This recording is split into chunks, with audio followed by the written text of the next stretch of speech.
दर्शकगण, श्रोतागण, भाई और बहनों, मातृशक्ति को नमन। चैनल 24+ न्यूज के खास, विशेष, मनमोहक, हमारे जीवन का विकास करने वाला, अच्छा इंसान बनाने वाला और पूरे विश्व की 7 अरब की जनसंख्या को अच्छे सिद्धांत देने वाला, अच्छा गुण देने वाला पुनरुत्थान कार्यक्रम में आप सभी का हार्दिक स्वागत है, अभिनंदन है, सत्कार है।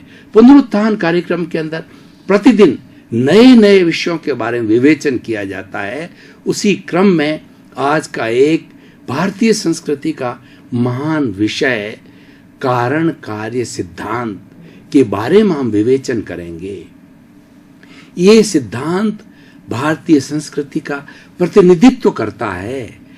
कारण कार्य सिद्धांत का अर्थ होता है without the cause there is no effect. For every event of this cosmos, of this earth, of this whole environment, there will be definitely some cause. Without the cause, no event will take place. As you sow, so you will reap is the theory of the cause and effect. The concept of the cause and effect, the concept of the cause and the work। इस तरीके से हम कह सकते हैं कि संसार की हर घटना के घटने के पीछे कोई न कोई कारण होता है। तो कारण है हमारा बीज है और कार्य है वो हमारा वृक्ष है। अगर हम वट वृक्ष की बात करें, बरगद के वृक्ष की बात करें, तो वह भी एक छोटे बीज के रूप के अंदर से बढ़ करके वो वट वृक्ष बनता है। भाई और बहनों, दर्शकगण, श्रोतागण, मैं आपको कहना चाहूंगा कि संसार का सबसे बड़ा महान व्यक्ति भी हो तो महान व्यक्ति के रूप में जन्म नहीं लेता है, वो एक बच्चे के रूप में जन्म लेता है। बच्चा एक बीज है और वह अपने व्यक्तित्व का निर्माण करते करते वो महान व्यक्तित्व बनता है। विश्व की एक विराट व्यक्तित्व के रूप के अंदर वो बनता है। तो सबसे पहले बीज होता है। हम अब थोड़ी इस प्रक्रिया को जानना चाहेंगे कि हम एक उदाहरण लेते हैं कि मान लीजिए हमने गेहूं का बीज लिया।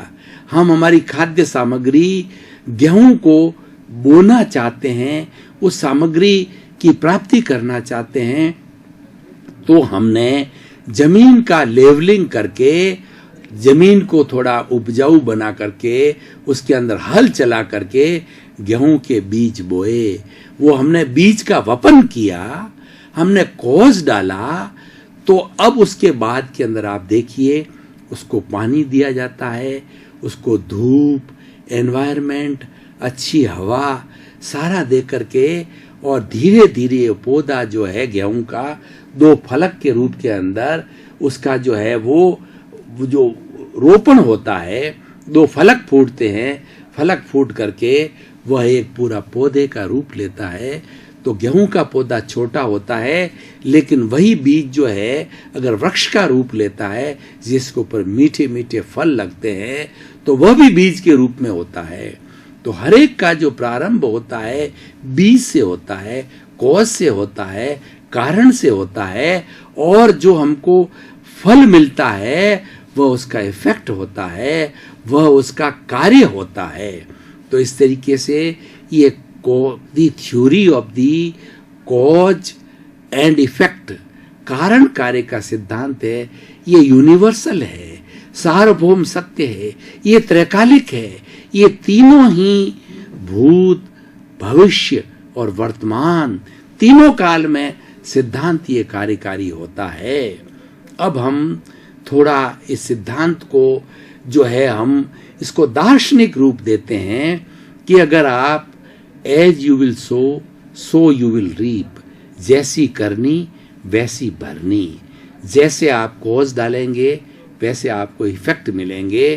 तो इस कार्यक्रम के माध्यम से, इस सिद्धांत के माध्यम से मैं आपको कहना चाहूंगा कि भाई और बहनों, दर्शकगण, श्रोतागण, बीज अच्छा वपन करें। अच्छा बीज होगा, फल अच्छे मिलेंगे। आपने अगर बीज कड़वा बोया है और आप 12 साल के बाद के अंदर आम के लिए इंतजार करते हैं, एक अकडोडिया होता हमारे राजस्थान के अंदर, उसका बीज बोया जाता तो आम की तरह ही वो आगे जाकर के वो रूप लेता है, लेकिन वो खारा होता है और आम होता है, मीठा होता है। तो हमने अगर बीज आम का बोया है, आम प्राप्त होगा, और हमने आंकड़े का बीज बोया है तो उसके ऊपर आंकड़ा अकडोडिया लगेगा। इसलिए भाई और बहनों, दर्शकगण, श्रोतागण, हमेशा अच्छे कार्य करो, सत प्रवृत्ति करो। सत प्रवृत्ति वह होती है कि 84 लाख जीवा योनि के प्राणियों को मन से, वचन से, काया से किंचित मात्र भी दुख न हो। हे ईश्वर, मुझे ऐसी शक्ति दो, मुझे ऐसी जागृति दो। यानी हम अगर किसी को कष्ट न दें, उसकी जब हम उसको सुख दें, उसको हम सुविधा दें, किसी की हम हेल्प करें, किसी के हम सहयोगी बने, वह सत प्रवृत्ति होती है। आज हम किसी के सहयोगी बनेंगे तो आने वाला जो हमारा भविष्य है, वह उसके अंदर वह व्यक्ति, वह आत्मा, वह जीव हमें सुख देगा और हमारे विकास के अंदर सहयोगी होगा। भाई और बहनों, दर्शकगण, श्रोतागण, आपने देखा होगा कि अकेला चना भाड़ नहीं फोड़ सकता। जो सभी मिलकर के, सभी संयोग मिलकर के व्यक्ति को महान बनाते हैं। व्यक्ति के विकास के अंदर उसके माँ बाप का, परिवार का, दोस्तों का और न मालूम कितने कितने अपरिचित लोगों का सहयोग मिलता है, तब जाकर के वो महान मिलता है। बिना अच्छे संयोगों के कोई भी अच्छा कार्य नहीं होता है, अच्छा इंसान नहीं बन सकता, महान व्यक्ति नहीं बन सकता है। सारे संयोग कार्य करते हैं, इन संयोगों को व्यवस्थित शक्ति कहा जाता है।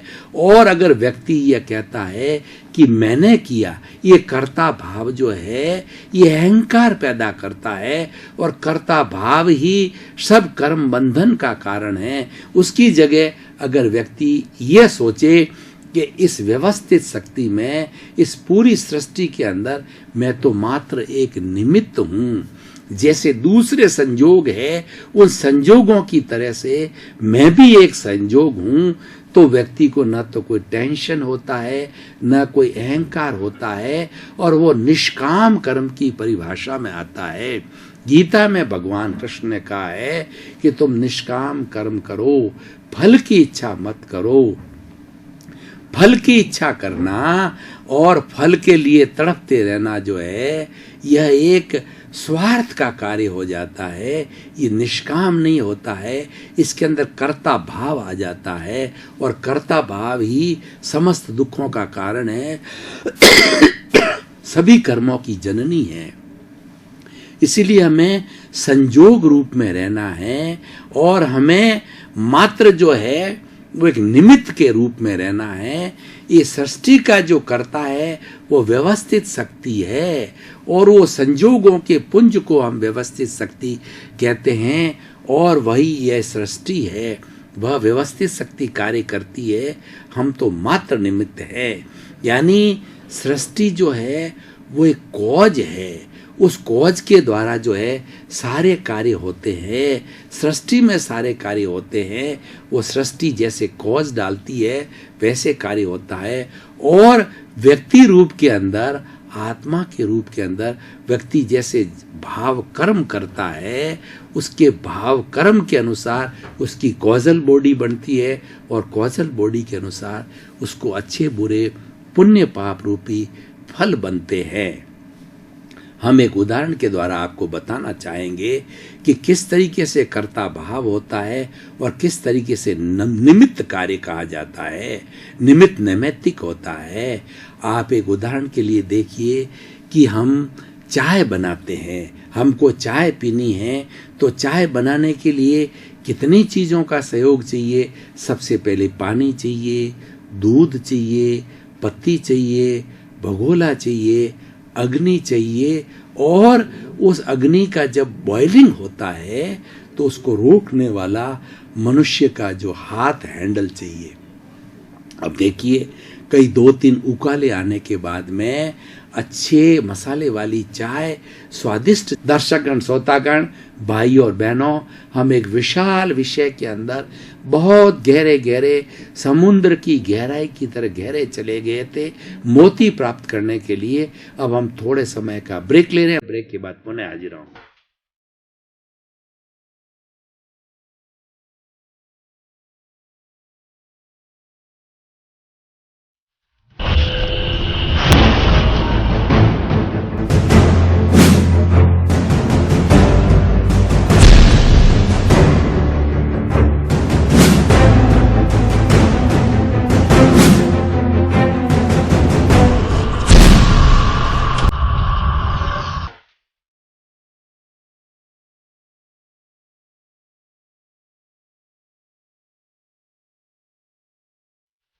हमने थोड़े समय का ब्रेक लिया।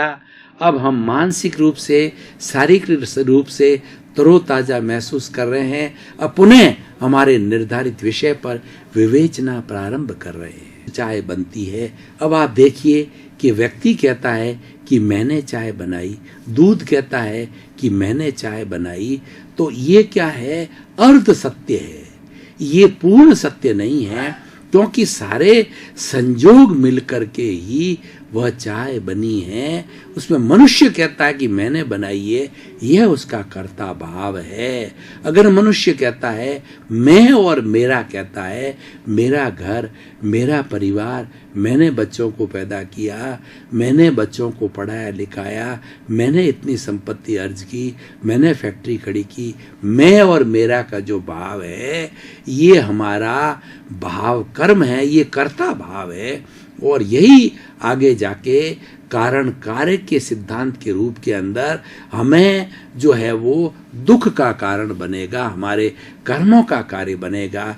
और प्रारंभ से, जीवन के प्रारंभ से व्यक्ति गीता के जो है वो सिद्धांत को मान ले कि जो है वो निष्काम कर्म की थ्योरी को मान ले, तो व्यक्ति कभी भी दुख नहीं हो सकता कि भाई सारे संजोग मिलके करते हैं तो मैं उस संजोग के रूप में एक संजोग हूं। अब एक दूसरा उदाहरण देते हैं कि देखिए कि एक घड़ा बनता है, तो उस घड़े के अंदर जो मिट्टी है और पानी है, उसका एक कहना चाहिए कि उसका लोथा बनाया जाता है। उसके बाद के अंदर वो है कारण। अब कार्य में देखते व्यक्ति का हाथ है, चौक है, उसको घुमाने वाली है, उन सब चीजों से बन करके कुम्हार एक घड़ा बनाता है। तो कौज तो हो गई, मिट्टी का जो गोला है वो कौज हो गया और इफेक्ट बन गया, घड़ा बन गया। और बीच के अंदर ये निमित्त आ गए, जो मनुष्य है यानी कुम्हार है, चौक है उसकी, और जो भी उसके साधन है वो सब उसके निमित्त नैमित्तिक बन गए, तब जाके हमारा घड़ा बना। तो मुख्य तो जो है वो कारण है, कारण मिट्टी है और कार्य है वो घड़ा है। इस तरीके से ये सृष्टि चलती है। अब देखिए, सूर्य का उगना कारण है और कार्य है कि लोग जो है आलस्य त्यागते हैं, लोगों को प्रकाश मिलता है और लोग जो है उस प्रकाश के अंदर कार्य करते हैं, अपनी सारी गतिविधियां करते हैं। और ये सारी चराचर जगत है वो सूर्य के प्रकाश के साथ के अंदर प्रकाशमय हो जाता है और अपना कार्य करता है। अब इसका दूसरा रूप देखें कि रात्रि आती है। रात्रि जो है वह एक कारण हो गया, और कार्य क्या होगी कि रात्रि होने के बाद में व्यक्ति विश्राम करेंगे। सभी प्राणी, अंधेरा हो जाता है, सभी प्राणी विश्राम करते हैं, और जो उन्होंने कार्य किया, थकान आई बॉडी के अंदर, तो उसके बाद के अंदर नींद लेकर के उसका बैलेंस करते हैं। तो इस तरीके से हर एक कारण कार्य हो जाता है। जैसे कि स्टूडेंट की बात लें तो वह पढ़ाई करता है वह उसका कारण हो गया, और इंजीनियर बनता है, डॉक्टर बनता है, सीए बनता है, वकील बनता है, ये उसकी निष्पत्ति हो गई। निष्पत्ति को हम कार्य कहेंगे, और जो रॉ मटेरियल है जो कार्य किया जाता है वह कारण कहलाता है। रॉ मटेरियल जो है वह कारण है, फिनिश प्रोडक्ट है वो कार्य है। तो हम पूरी सृष्टि को समझने के लिए इस दो भागों के अंदर इसको विभाजन कर देते हैं, तो आसानी से सृष्टि के हर कार्य का हमें अच्छी तरीके से समझ में आ जाएगा, उसका विभाजन आ जाएगा, और ये हम समझने लग जाएंगे कि कारण जो है वह बीज है, वो हम अच्छा डालो तो हमारा कार्य अच्छा हो जाएगा। अगर हमने दूध को गर्म किया और वो दूध प्योर दूध है, और एक दूध ऐसा है जो मिलावट वाला है, उसमें कोई खटाई पड़ी हुई है, नींबू की एक बूंद भी पड़ी है, तो वो कारण हुआ, और उसका कार्य क्या होगा कि हमें फटा हुआ दूध मिलेगा। और अगर शुद्ध कच्चा दूध है तो पीने योग्य जो है अच्छा सात्विक कैलोरी वाला दूध मिलेगा। इसको असंख्य जो है कई तरह के उदाहरणों से हम इसको समझ सकते हैं, लेकिन हमारा मुख्य जो सिद्धांत है वो कारण कार्य का सिद्धांत है। Without any reason there will be no work at all. कोई भी निष्पत्ति जो है बिना कारण के नहीं होगी। ये मेरी अंगुली हिलती है तो इसके पीछे कोई न कोई कारण है। वो कारण ये कि मेरी आत्मा का लब्धि वीर्य है, मेरी आत्मा का जो है वो शक्ति है, वो इसको हिला रही है। जो हिलना तो कारण है, लेकिन हिलना कार्य है, लेकिन उसके अंदर जो लब्धि वीर्य है, जो आत्मा की शक्ति जो है वो कारण है। तो भाई और बहनों, दर्शकगण, श्रोतागण, हमारा पुनरुत्थान कार्यक्रम जो है वह भी कारण और कार्य के ऊपर निर्भर है कि हम निष्कर्ष के बिना कोई भी विषय प्रतिदिन का प्रतिपादित नहीं करते हैं, क्योंकि ये विषय जो है वो जनता के बीच में जाता है, और जनता को हर विषय शिक्षा देने वाला है, जीवन का निर्माण करने वाला है, बच्चों और युवाओं को संस्कार देने वाला है। हर वर्ग के लोगों को कुछ न कुछ शिक्षा, कुछ न कुछ डाइट कहना चाहिए, खुराक कहना चाहिए, वो देने वाला है। भारतीय संस्कृति के गिरते हुए मूल्यों की पुनर्स्थापना के बारे में सारे विषय लिए जाते हैं, और ये विषय जो है किताबों में नहीं मिलते हैं।